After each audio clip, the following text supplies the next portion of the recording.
BCA ID berhasil diubah, kalian klik OK. Nah, ini kalian sudah berhasil untuk mereset paspor yang kalian lupa di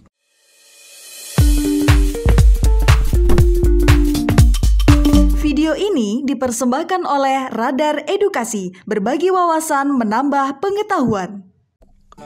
Halo teman-teman Radar Edukasi, pada video kali ini kita akan membagikan tata cara bagaimana sih untuk kalian yang mau mereset paspor di MyBCA yang salah. Nah, ketika kalian buka MyBCA yang salah, nanti kalian klik saya mengerti, dan kemudian setelah itu kalian kan diminta untuk memasukkan ID BCA kalian.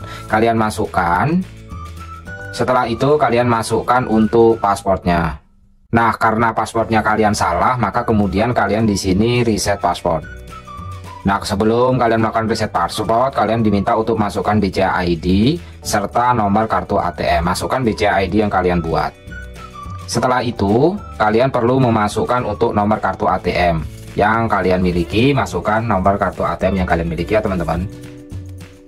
Setelah kalian masukkan semuanya, untuk mulai dari BCA ID dan juga nomor kartunya, kemudian kalian ketik lanjut.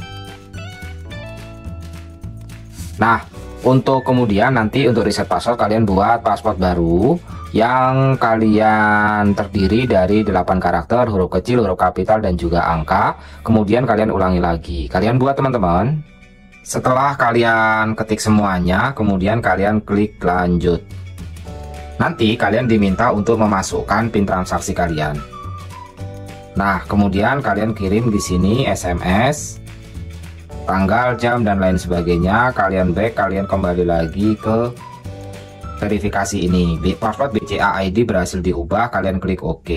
Nah, ini kalian sudah berhasil untuk mereset paspor yang kalian lupa di BCA MyBCA ya teman-teman. Semoga saja video ini bermanfaat bagi kalian semuanya.